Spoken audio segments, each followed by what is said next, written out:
PMRDA हे एक स्वतंत्र कारभार जो आहे तो PMRDAचा आहे आणि आता जर पाहिलं तर एक 10-11 वर्ष झाले तशी बाल्यावस्थेमध्ये असणारी एक संस्था. मग इथं काम करण्याचा अनुभव जो आहे तो कसा होता? सगळं इन हाऊस किंवा एका अमरेला खाली होतं. ही सगळ्यात मोठी उपलब्धी PMRD सारख्या संस्थेची आहे. इथला टीपी जो आहे PMRDAचा तो तयार झालेला नाहीये. पुढच्या 6 महिन्यामध्ये आपला स्ट्रक्चरल प्लॅन जो आहे तो झालेला दिसेल आणि PMRDने ऑलरेडी त्याच्यावरती काम सुरू केलं. हे काम करत असताना अजून एक महत्त्वाचा तिथे अडथळा येतो ते म्हणजे अनधिकृत बांधकाम आणि अतिक्रमण.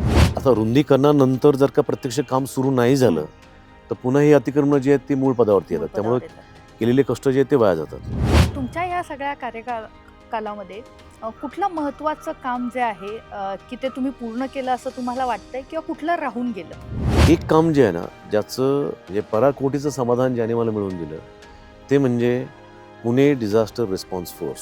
अजितदादांसोबतच्या कामाची पद्धत, त्यांच्या काही आठवणी, अनुभव काय होते?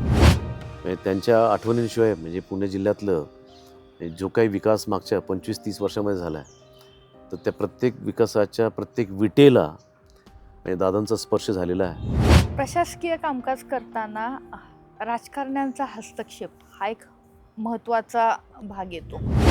राजकारणी लोक जेव्हा काम सांगतात तर तो हस्तक्षेप आहे मी असं कधीही मानलेलं नाही. गावाशी तुमचा कनेक्ट कसा आहे? आता ग्रामीण भागाशी कनेक्ट जो आहे तुम्ही गावात राहिला तरच कनेक्ट राहतो. तुम्ही शहरात राहून कनेक्ट व्हायचं म्हटलं तर कनेक्ट होणं शक्य नाही आहे. मग त्या अनुभवाचा उपयोग तुम्ही इथे काम करताना कसा करून घेता? लोकांशी बोललं की जो प्रश्न आपल्याला खूप मोठा वाटतो त्याची उत्तरं फार छोटी छोटी असतात. हे ग्रामीण भागातल्या लोकांशी बोलल्यानंतर तत्परतेने मिळतात. तर ते मला निश्चित त्याचा फायदा झालेला आहे.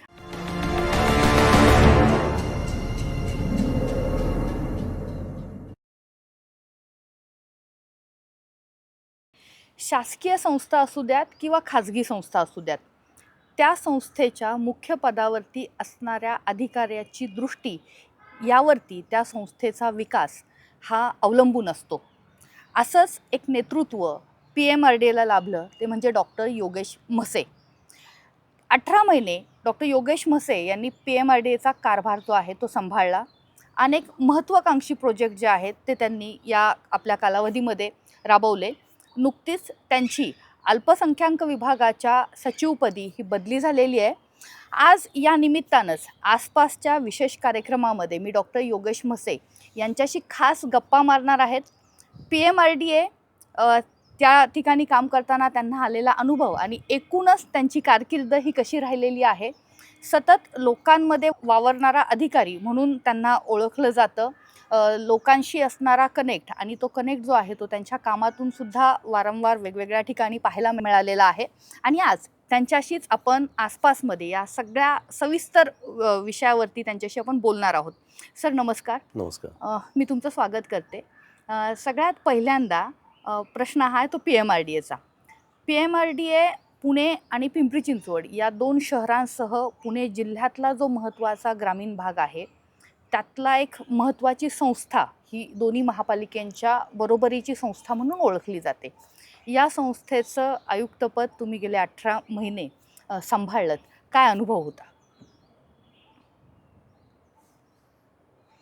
तसं म्हणजे आपण जर का मागच्या या 20-21 महिन्याचा कालावधी पाहिला तर प्रचंड समाधान मला म्हणजे माझ्या कामातनं मिळालेलं आहे.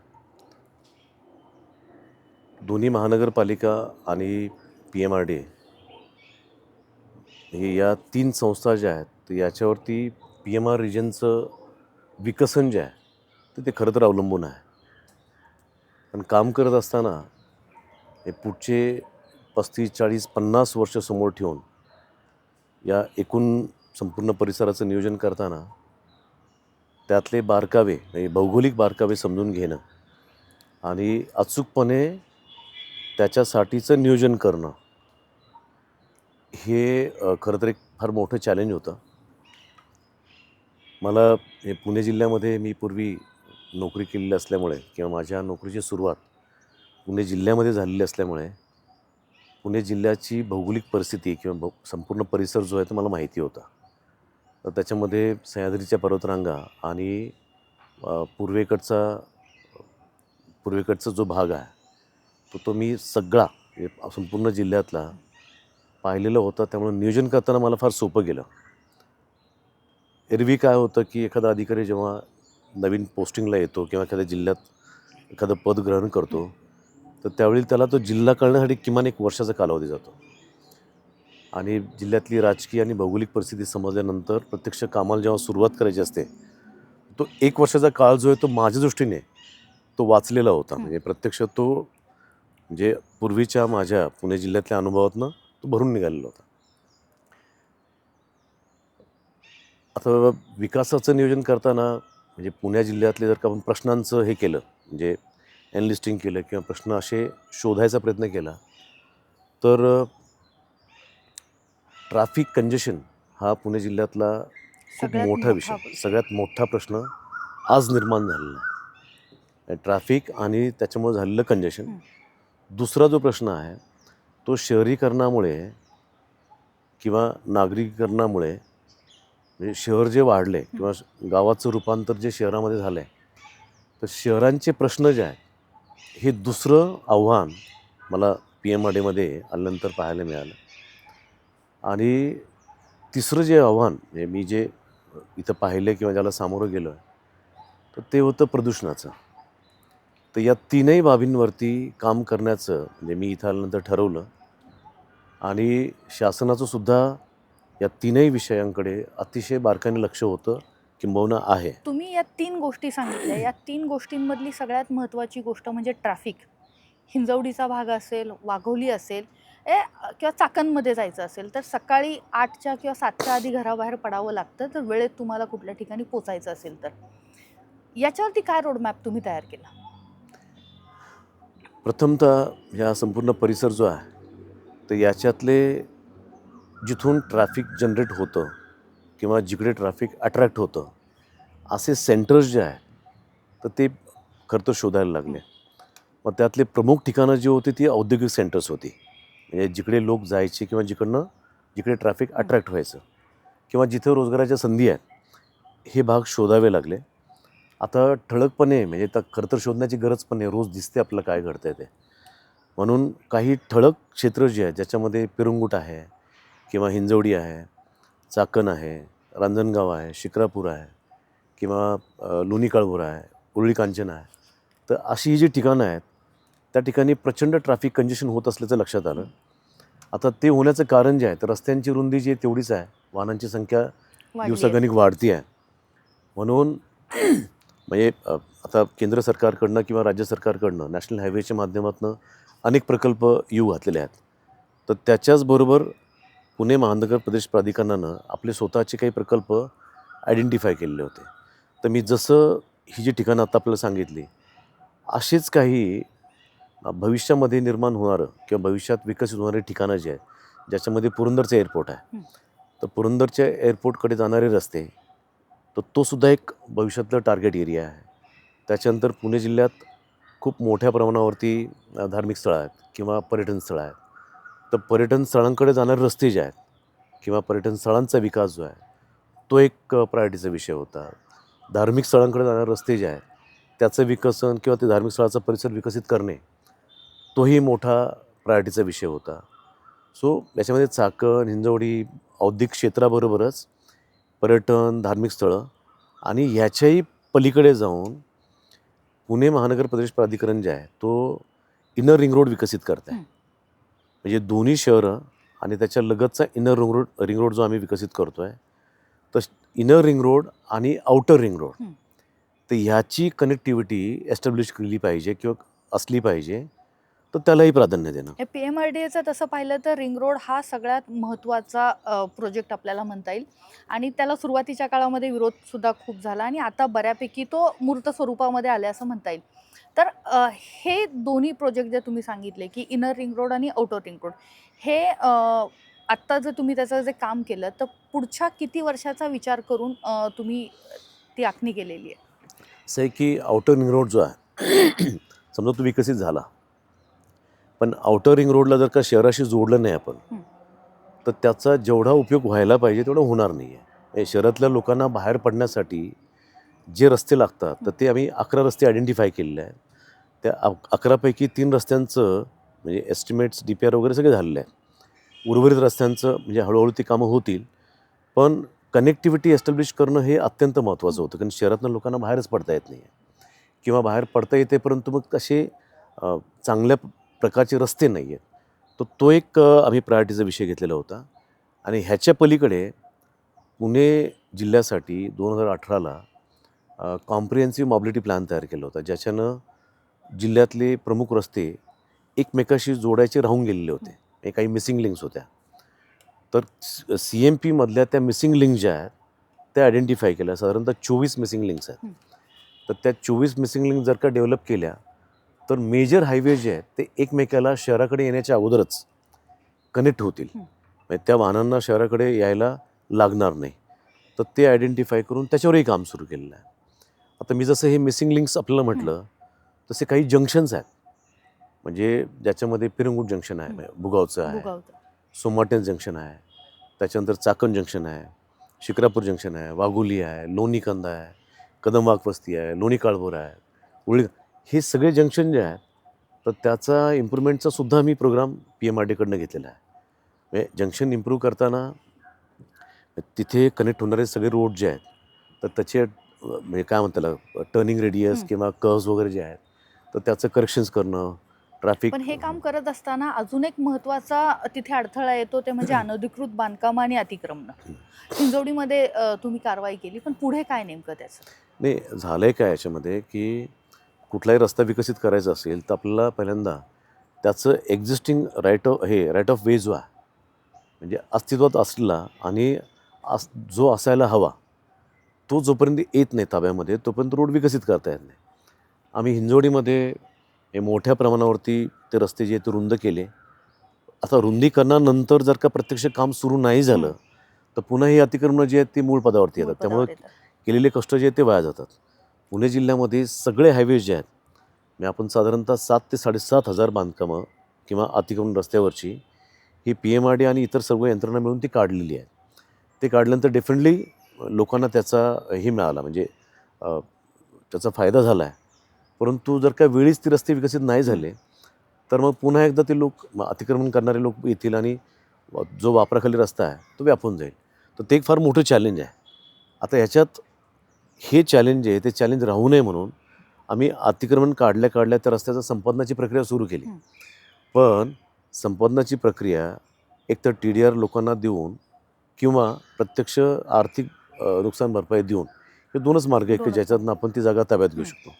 त्याला थोडासा वेळ लागला किंवा वेळ लागतो आहे म्हणून ते वायडनिंग केलेले रस्ते जे तिथे काम सुरू होत नाही आहे. त्याच्यासाठी भूसंपादन TDR याचे प्रयत्न आमचे सुरू आहेत. इनफॅक्ट आम्ही जमीन येणार आहे असं गृहीत धरून या रस्त्यांचे टेंडर काढून ठेवले आहेत. फक्त वर्क ऑर्डर दिली नाही कारण ती जागा अजून आमच्या ताब्यात यायची आहे.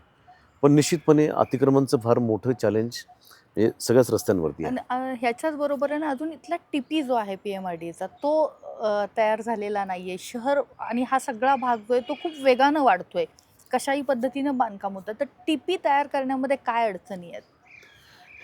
नाही, DP तयार केलेला होता पण त्याच्यामध्ये काही अडचणी होत्या म्हणून तो रद्द झाला. आता नव्यानं नुकतंच शासनाने स्ट्रक्चरल प्लॅन करण्याचे आदेश दिलेले आहेत. त्याचं काम सुरू होतं आहे. पुढच्या काळामध्ये पुढच्या 6 महिन्यामध्ये आपला स्ट्रक्चरल प्लॅन जो आहे तो झालेला दिसेल आणि PMRDने ऑलरेडी त्याच्यावरती काम सुरू केलं. याबरोबर तुम्ही पर्यावरणाचा एक मुद्दा सांगितला. या सगळ्या भागातनं 3 महत्त्वाच्या नद्या आहेत. पवना आहे, इंद्रायणी आहे, मुळा मुठा हा सगळा भाग आहे. आणि इंद्रायणी ही खूप पवित्र नदी देहू आळंदीमधून वाहते. आणि या नद्यांच्या प्रदूषणाचा खूप मोठा प्रश्न जो आता निर्माण झालेला आहे अगदी उगमापासून. म्हणजे सुरुवातीला जेव्हा या नद्या शहरामध्ये येऊन मिळत होत्या त्यावेळेस तिथून त्या प्रदूषित होत होत्या, परंतु आत्ता हे प्रदूषण जे आहे ते उगमापर्यंत पोचलेलं आहे. त्या बाबतीमध्ये काय तुम्ही काम केलं आणि पुढं जे आहे ते कशा पद्धतीनं हे केलेलं आहे? हे या 3ही नद्या ज्या आहेत म्हणजे इंद्रायणी, पवना आणि मुळा मुठा त्याच्यासाठी आपण कन्सल्टंट एंगेज करून अपॉइंट करून त्यांच्याकडनं 3ही नद्यांचे डिटेल प्रोजेक्ट रिपोर्ट्स तयार केले आणि त्यातल्या 2 नद्या ज्या आहेत म्हणजे इंद्रायणी आणि पवना त्यांचे टेंडर्स फ्लोट केले. म्हणजे DPR तयार केले, त्याच्या निविदा तयार केल्या आणि टेंडर आता फ्लोट पण केले आहेत. पुढच्या काही महिन्यांमध्ये तिथे प्रत्यक्ष कॉन्ट्रॅक्टर्स येतील आणि ते कामाला सुरुवात होऊन जाईल. PMRDने प्राधान्य देताना प्रदूषण नियंत्रण याच्यावरती आपला भर जास्त ठेवला आहे. म्हणजे हा वरचा जो भाग आहे हे दोन्ही शहरं आणि त्याचा वरचा भाग उगम स्थानापर्यंतचा आपण पाहतो आहे की खूप मोठ्या प्रमाणावरती त्या ठिकाणी, म्हणजे मी शहरीकरण नाही म्हणणार, पण वसाहती वाढत आहेत. नागरीकरण वाढतं. हां, वसाहती वाढत आहेत. वसाहती वाढतात. आता ह्या वसाहतीचं जे काही एफ्लुएंट आहे किंवा डिस्चार्ज आहे तो पुन्हा एकदा ह्या नदीपात्रामध्ये येतो आणि नद्या प्रदूषित होतात. पिण्याच्या पाण्याचे बहुतेक गावांचे स्रोत जे आहेत तर ते दूषित झाल्यामुळं नाहीसे होऊन जात आहेत. सो त्याला प्राधान्य द्यायचं आपण ठरवलं आहे. इंद्रायणीचे टेंडर फ्लोट झालं, पवनेचं टेंडर फ्लोट झालं आहे आणि मुळामुठाचा DPR आत्ता तयार होतो आहे. तोही काही महिन्यांमध्ये त्याचं टेंडर फ्लोट होणार आहे. आता ह्याच्यामध्ये उगम स्थानापासनं जेवढी गावं त्या नदीच्या लगत आहे तर त्या सगळ्या गावांचं जे काही डिस्चार्ज आहे ते एकत्र करून वेगवेगळ्या टप्प्यावरती तिथे STP बांधणं याला आपण प्राधान्यक्रम दिलेला आहे. पवनेमध्ये जवळपास 34 गावं आपण तिथे टॅकल करायचं ठरवलं आहे.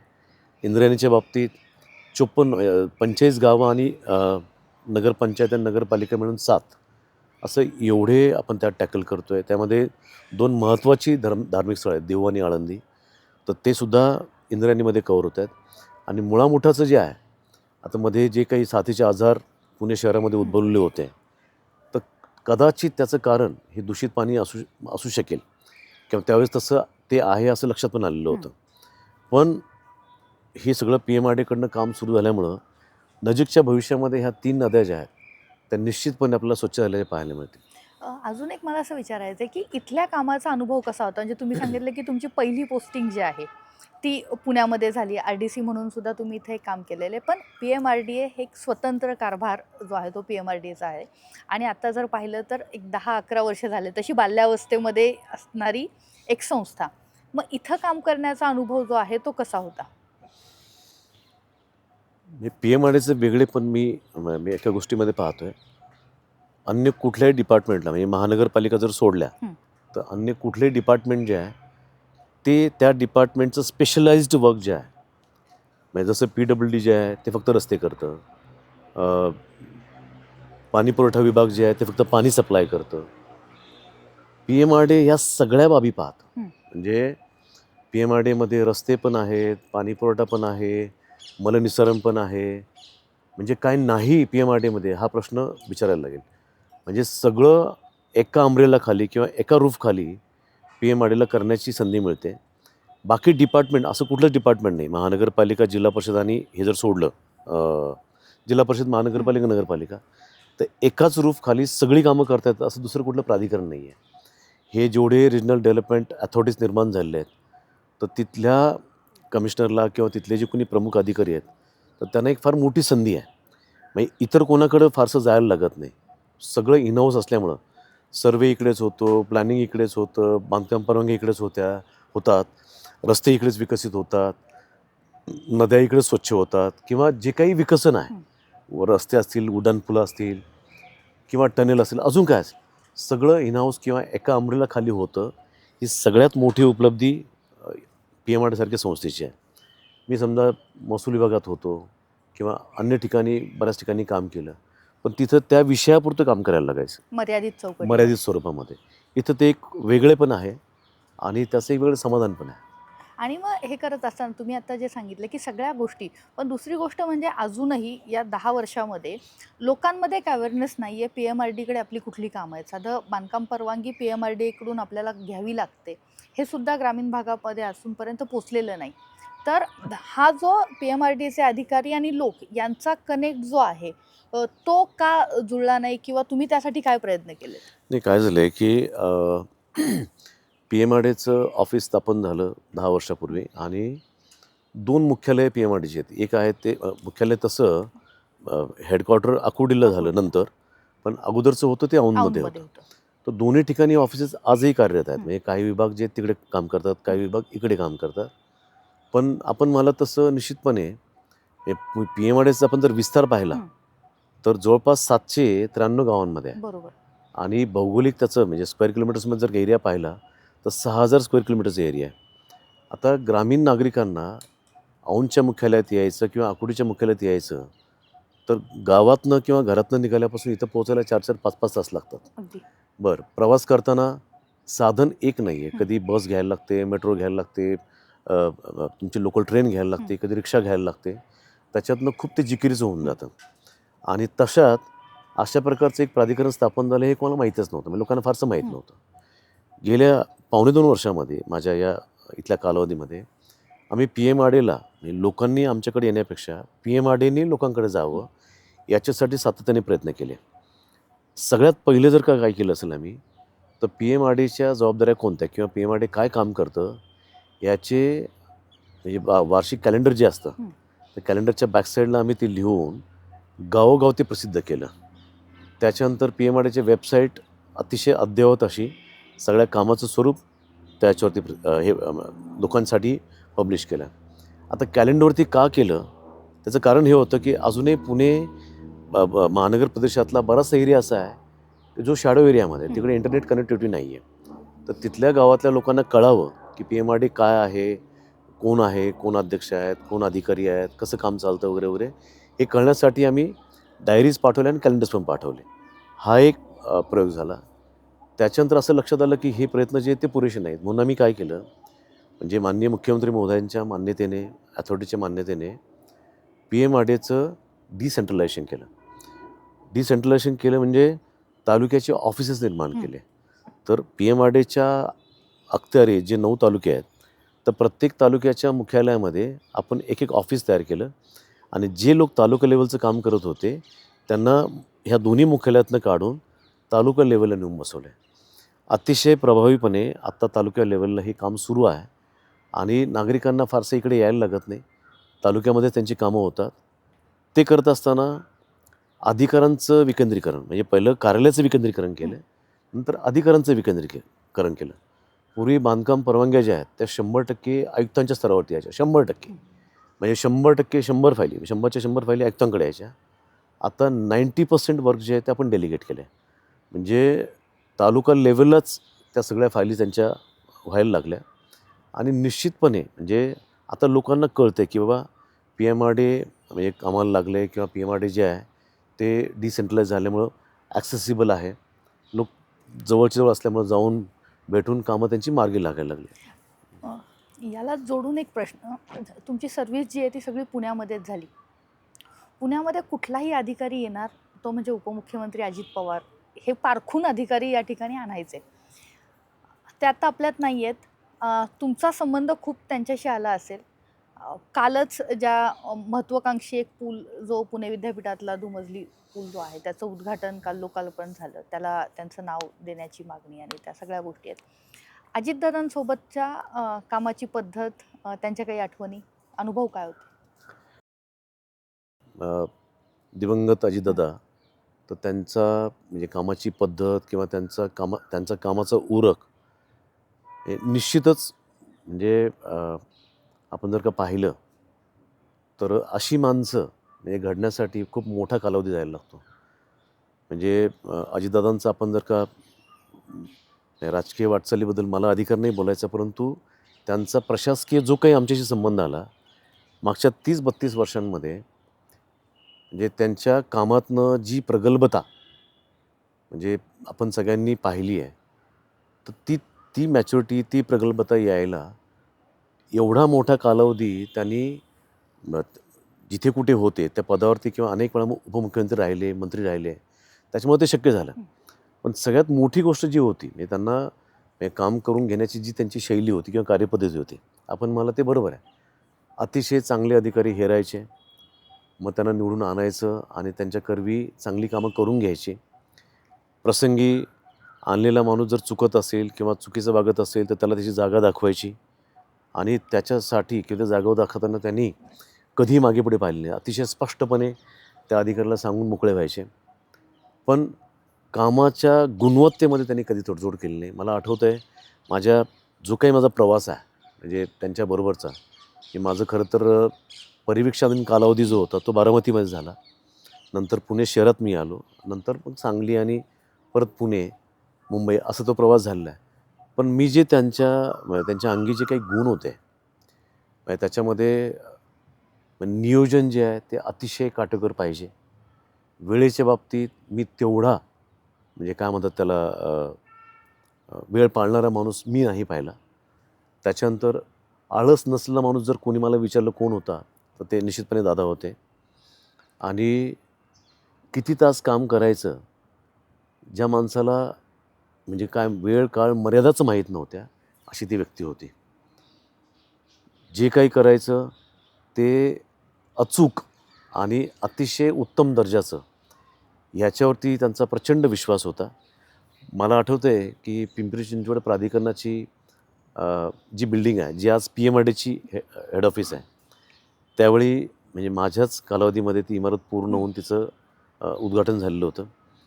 ती इमारत बघायला आल्यानंतर त्यांच्या सवयीप्रमाणे ते प्रत्येक मजल्यावरती गेल्यानंतर ते खिडकीच्या जवळ असं बोट फिरून बघायचे आणि त्या बोटाला जर धूळ लागली तर ते म्हणजे तत्क्षणी त्याच्यावरती त्यांची प्रतिक्रिया द्यायची. तुमची स्वच्छता बरोबर नाही, तुमचं लक्ष नाही वगैरे वगैरे. म्हणजे इमारतींच्या बाबतीत, कपड्याच्या बाबतीत, तुमच्या राहणीमानाच्या बाबतीत अतिशय दक्ष असलेली व्यक्ती होती. आणि राज्यातल्या जनतेचं भलं करायचं किंवा लोकांचं भलं करायचं याचा ध्यास घेतलेली व्यक्ती होती. म्हणजे त्यांच्या आठवणींशिवाय म्हणजे पुणे जिल्ह्यातलं जो काही विकास मागच्या 25-30 वर्षामध्ये झाला आहे, तर त्या प्रत्येक विकासाच्या प्रत्येक विटेला म्हणजे दादांचा स्पर्श झालेला आहे. तो पुणेकर मला नाही वाटत कधी विसरू शकतात. अगदी खरं आहे. दुसरा एक प्रश्न मला विचारायचा आहे की 30-32 वर्षाची तुमची ही सर्व्हिस आणि तुम्ही काय पुण्यासाठी लांबचे नाही आहात तसं. पुण्याच्या शेजारच्या अहिल्यानगर जिल्ह्यातले, आत्ताचा अहिल्यानगर आणि पूर्वीच्या अहमदनगर जिल्ह्यात तुम्ही इथे गावाशी तुमचा कनेक्ट कसा आहे? खूप चांगला आहे. म्हणजे मी माझे वडील हयात नाही आहेत, परंतु जसं मी नोकरीला लागलो आहे किंवा नोकरीला लागण्याच्या अगोदरचा जो माझं शिक्षण आहे तो कालावधी आहे, म्हणजे आमची म्हणजे राहुरी तालुक्यामध्ये शेती आहे. माझे वडील शेतकरी होते आणि अतिशय चांगली शेती, बागायत शेती ते करायचे. ते जोपर्यंत होते तोपर्यंत असा महिना नाही की मी गावी जाऊन राहिलो नाही. 2 दिवस 3 दिवस दर महिन्याला गावात जाऊन राहणं. आजूबाजूचे जे लोक आहेत, सगळे भावकीतले, नात्यातली मंडळी, त्यांना भेटायचं, बसायचं. जी काही मदत आपल्याच्याने शक्य आहे ती करायची. अशी असा एक माझा काय म्हणतात त्याला क्रम गेली अनेक वर्ष राहिला आहे. आता ग्रामीण भागाशी कनेक्ट जो आहे, तुम्ही गावात राहिला तरच कनेक्ट राहतो. तुम्ही शहरात राहून कनेक्ट व्हायचं म्हटलं तर कनेक्ट होणं शक्य नाही आहे. आणि मी ते कनेक्टला मी 100% मार्क्स अशासाठी देईल. होतं काय की आपण गाव सोडलं की शहरांचा जो झगमगाट आहे तो आपल्याला एका व्हर्च्युअल दुनियेमध्ये घेऊन जातो. अगदी. परंतु आपले पाय जर जमिनीवरती आपल्याला ठेवायचे असतील तर गावाशी आपला कनेक्ट असणं फार गरजेचं आहे. आणि गावात गेल्यानंतर पैशाचं महत्त्व, माणसाचं महत्त्व, वेळेचं महत्त्व, आपली जी काही खाद्य संस्कृती आहे तिचं महत्त्व हे आपल्याला कळल्याशिवाय राहत नाही. खेड्यामध्ये म्हणजे आता मी खेड्यात वाढल्यामुळं खेड्यामध्ये जो एकोप आपल्याला पाहायला मिळतो किंवा आपण जे एकमेकाला सगळे लोक धरून पुढे जाण्याचा प्रयत्न करतात, ते हल्ली काय झालं आहे की नोकरी धंद्यानिमित्त लोक बाहेर पडल्यामुळं तो एकोपा राहिलेला नाही आहे. पण त्या एकोप्याची जाणीव गावात गेल्यानंतर होतं. आणि मी माझ्या परीनं म्हणजे मी राहुरी तालुक्यामध्ये जेव्हा मला संधी मिळते त्यावेळेस माझ्या गावामध्ये कोंडवड म्हणून माझं गाव आहे, तर गावामध्ये जाणं, तालुक्यात जाणं, नातेवाईकांचे काही कार्यक्रम असतील ते अटेंड करणं, मित्रमंडळींचे कार्यक्रम अटेंड करणं, ते मी करत आलो आहे आणि ते मी करत राहणार. तुमचा हा जो कनेक्ट आहे त्याचा उपयोग PMRDमध्ये काम करताना कसा झाला? कारण हा सगळा जो भाग येतो हा सगळा ग्रामीण आणि तुम्ही आता जे वर्णन केलं त्याचं. मग त्या अनुभवाचा उपयोग तुम्ही इथे काम करताना कसा करून घेतला? निश्चितपणे आम्हाला ज्यावेळेस हे म्हणजे पुणे आणि पिंपरी शहराच्या लगतची जी म्हटलं तर ग्रामीण गावं पण आज जी शहरी रूपांतरित झालेली आहे, तर एकेका गावाची लोकसंख्या 2-2, 3-3 लाख आहे. काही गावं 5 लाखापर्यंत आहेत. तर गाव संस्कृती जी असते ना, गावामध्ये जर विकास करायचा असेल तर त्याची एक कार्यशैली, कार्यपद्धती वेगळी आहे. तर आम्ही जेव्हा कधी हे सगळं नियोजन करायचं ठरवलं तर मी गाववाईज बैठका घ्यायला लावल्या. म्हणजे मी गावातली जनता तिला स्टेक होल्डर मानलं. म्हणजे हे सगळे प्रकल्प पुढे टेंडर स्टेजला आणण्यासाठी लोकांची गरज काय? आता बऱ्याच वेळा होतं काय की लोकांची गरज जी आहे ती कोणी एक माणूस ठरवू शकत नाही. आम्ही टेबलवरती बसून जर का PMRDमध्ये कन्सल्टंट सांगतोय म्हणून अमुक एका गावाची गरज ही आहे असं जर मान्य केलं असतं आणि ते तसं ठेवून टेंडर काढले असते तर कदाचित प्रत्यक्ष काम झाल्यानंतर लोकांनी आम्हाला नावं ठेवली असती. आता झालं आहे काय की प्रत्येक गावातल्या लोकांच्या बरोबर आम्ही बैठका घेऊन जे जे प्रकल्प तयार केलेले आहेत ते त्यांना सादर केले आणि त्याच्यामध्ये सहभाग नोंदवून घेतला आहे. आता हे करावं किंवा हे केल्याशिवाय प्रकल्प योग्य रीतीने पुढे जाणार नाही किंवा पूर्ण होणार नाही याची मला जी जाणीव आली आहे किंवा जाणीव झाली आहे ती माझ्या गावातल्या ग्रामपंचायत माझ्या गावातले जे काही विकास कामं होतात असं आहे की बऱ्याच वेळा अज्ञानापोटी काही लोक जे आहेत ते विरोध करत राहतात. लोकांना जर आपण एज्युकेट केलं किंवा त्या त्या विकास कामाबद्दल साक्षर केलं किंवा शिकवलं तर लोकांचा विरोध मावळतो. ही मी गावात पाहिले तालुक्यात पाहिले त्याच्यामुळे त्याचा निश्चित मला उपयोग इकडचे प्रकल्प डिझाईन करताना झालं.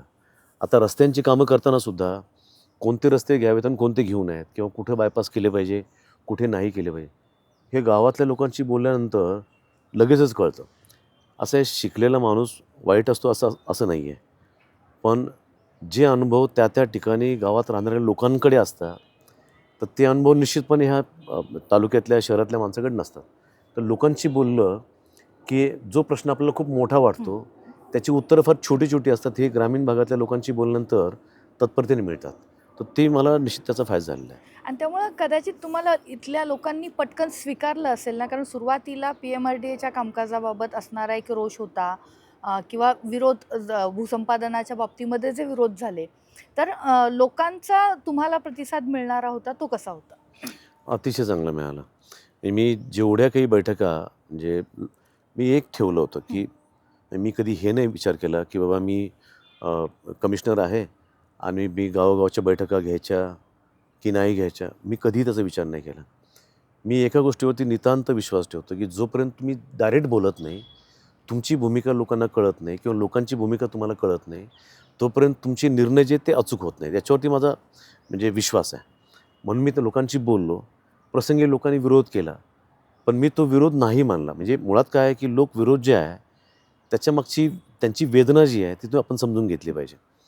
माझा तो प्रयत्न राहिला. लोकांनी विरोध केला. नंतर लोकांनी सगळ्याच ठिकाणी चाकण असेल हिंजोडी असेल शिक्रापूर असेल रांजणगाव असेल किंवा जे काही 23 गावं शहरालगतची आहे तिथे लोकांनी PMRDAला ॲक्सेप्ट केलं. म्हणजे PMRDAचं स्वागतच केलं. म्हणजे मला लोकांनी विरोध केला आणि तुम्ही आता इथून पळून जा हे काम करायचं नाही असा अनुभव मला कुठे झालेला नाही. टाऊन प्लॅनिंग स्कीम करताना थोडासा विरोध आम्हाला जाणवला लोकांचा. पण लोकांचा TP स्कीमला विरोध नव्हता. TP स्कीम करताना जो विलंब लागतो आहे त्याला विरोध होता. म्हणजे आम्ही प्रयत्न केला लोकांच्या बैठका घेतल्या तर त्यांना जेव्हा कळलं की TP स्कीममध्ये फायदा पण आहे किंवा आपले झोन जो आहे समजा ग्रीन झोन आहे तर तो येलो होऊन जातो. लोकांना फायदे जेव्हा कळले त्यावेळेस लोकांनी सपोर्ट केला. पण लोकांचा सगळ्यात मोठा जो रोष होता तो TP स्कीमची प्रक्रिया तुम्ही सुरू केली की संपण्यासाठी जो वेळ लागतो त्याला होता. पण काही अंशी म्हणजे लोकांचं समाधान करण्यामध्ये म्हणजे आम्ही त्यावेळी कमी पडलो. पण आता काळाच्या ओघामध्ये ह्या सगळ्या गोष्टी ज्या आहेत त्या दुरुस्त होऊन जातील. तुमच्या या सगळ्या कालामध्ये कुठलं महत्त्वाचं काम जे आहे की ते तुम्ही पूर्ण केलं असं तुम्हाला वाटतंय किंवा कुठलं राहून गेलं? PMRDAचं जर आपण कामाचं स्वरूप पाहिलं ना तर कोणीही अधिकारी कितीही कार्यक्षम आला तरी इन्फ्रास्ट्रक्चरची कामं करताना ते असे आगगाडीच्या बोगीसारखं असतं. म्हणजे एकदम सुरू झालं आणि संपलं 8 महिन्यामध्ये असं नाही आहे. एकाला त्याची पायाभरणी करायला लागते दुसऱ्याला ते बांधकाम पूर्ण करायला लागतं आणि तिसऱ्याला इनॉग्रेशन करायला लागतं. तर साधारणतः 2 ते 3 अधिकाऱ्यांचा कार्यकाळ त्याच्यामध्ये जात असतो. माझ्या कार्यकाळामध्ये बहुतांशी कामं जेवढी मंजूर आहेत बहुतांशी कामं सुरू झालेली आहेत. मला ती कामं पूर्ण होईपर्यंत निश्चितपणे वेळ मिळू शकत नाही मिळालाही नसता. पण माझ्यानंतरचे जे अधिकारी आलेले आहेत किंवा जे आता येतील तर त्यांच्या कार्यकाळामध्ये ही सगळी कामं आपल्याला पूर्ण झालेली पाहायला मिळतील. आता एक कामाचं जर का स्वरूप तुम्ही पाहिलं म्हणजे आता टनेलची कामं आहेत. म्हणजे पुणे आणि पिंपरी चिंचवड शहरामध्ये टनेल्स करायचे मोठा कालावधी त्याला लागणार आहे. किंवा रस्त्यांचं कामं आहे. आता रस्त्यांच्या कामाला आपण पिरियड फार छोटा ठेवला आहे 1च वर्ष ठेवलेला आहे. पण आता इंटरनॅशनल एक्झिबिशन सेंटर आहे त्याला वेळ लागणार आहे. पण बाय अँड लार्ज ही सगळी कामं करत असताना म्हणजे हे सगळं सुरू झालं किंवा हे वेगवेगळे जे अंग आहेत कामाचे त्याला स्पर्श होऊन कामं सुरू झाली याचं मला समाधान आहे.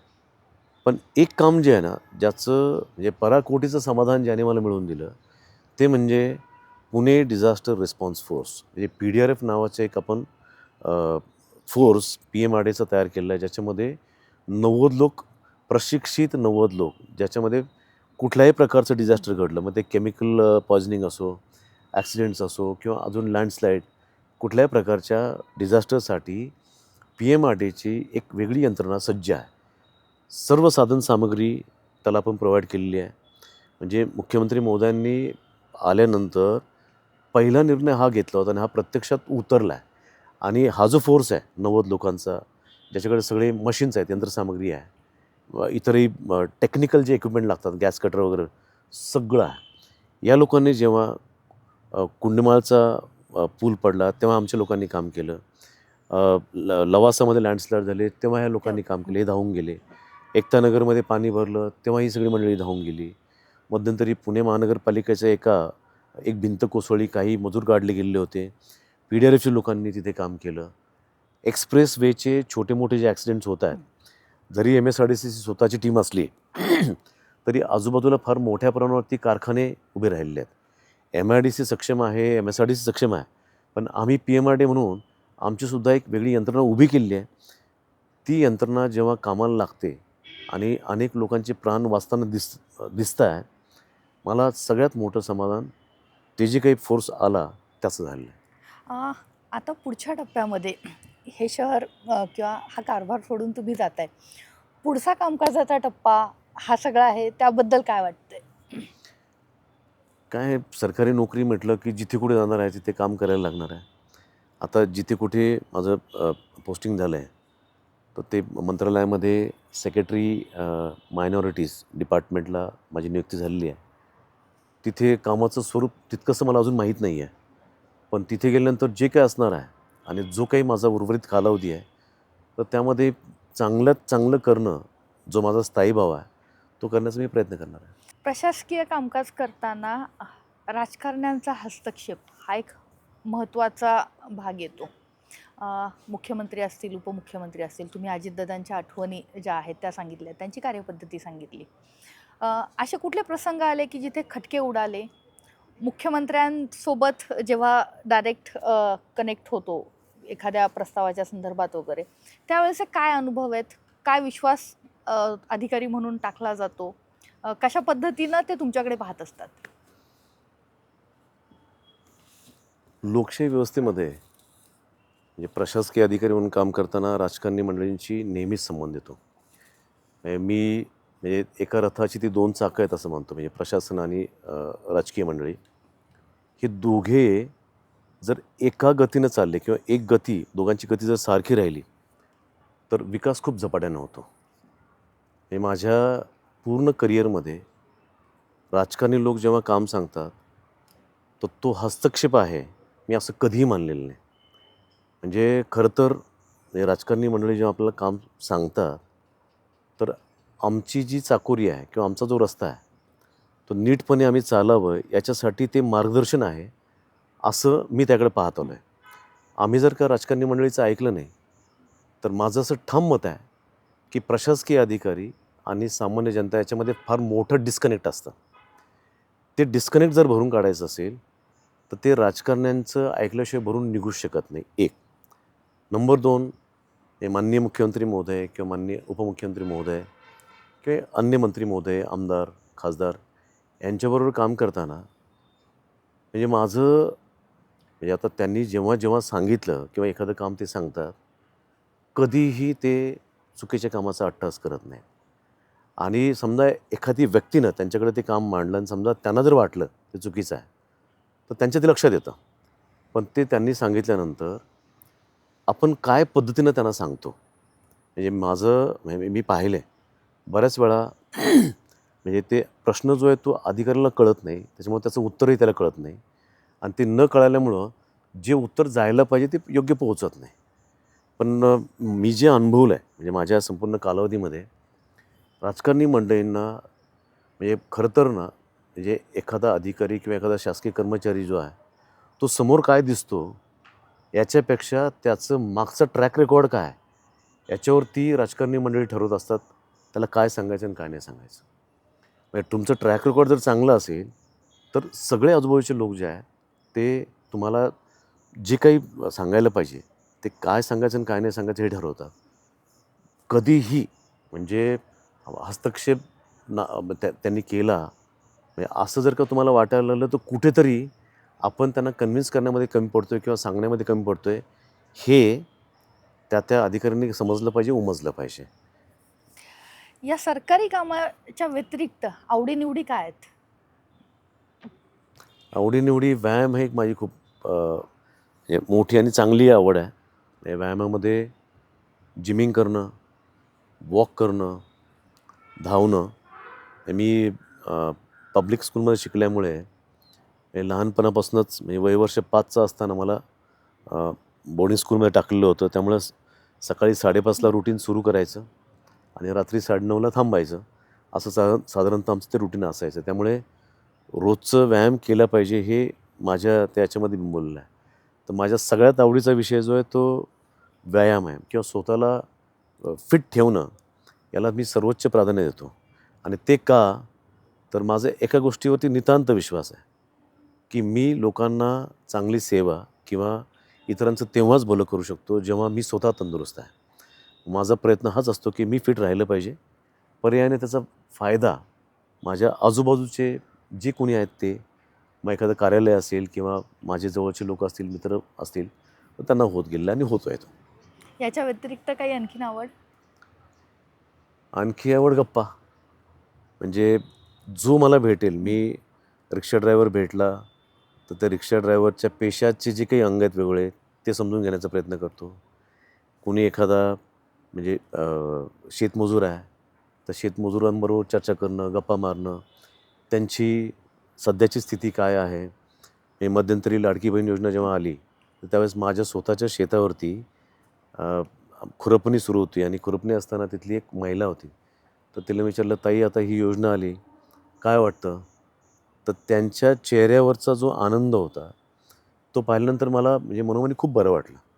तो शासनाच्या योजना लोकांपर्यंत गेल्यानंतर लोकांच्या ज्या प्रतिक्रिया आहेत, तर त्या समजून घेणं, तो एक माझा आवडीचा विषय आहे. त्यामुळे मी ज्या व्यक्तीला भेटतो, तर त्याच्याकडनं त्याचं काय चाललं आहे किंवा त्याचं साधारणतः जीवनमान कसं आहे किंवा त्याला कशाला सामोरं जायला लागतं.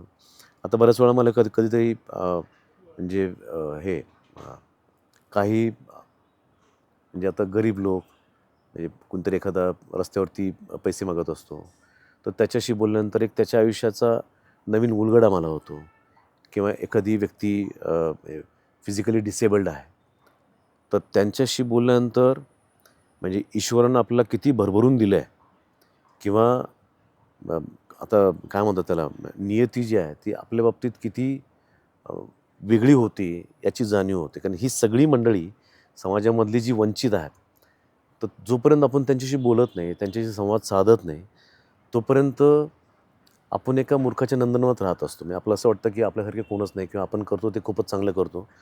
पण ही मंडळी जी आहे, त्यांच्या परीनं मग तो कुठल्याही लेवलला काम करत असो, काहीतरी भलं करत असतो, याची जाणीव लोकांशी गप्पा मारल्यानंतर होते.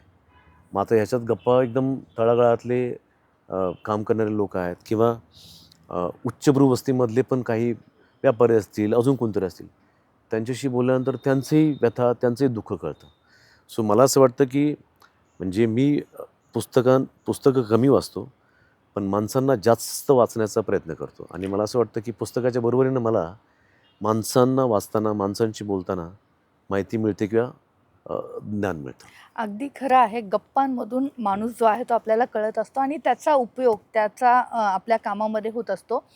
तुमच्याशी गप्पा मारून खूप छान वाटलं कारण की आपण वेगवेगळ्या विषयावरती बोललो. तुमच्या कामकाजावरती बोललो, तुमच्या बालपणावरती बोललो.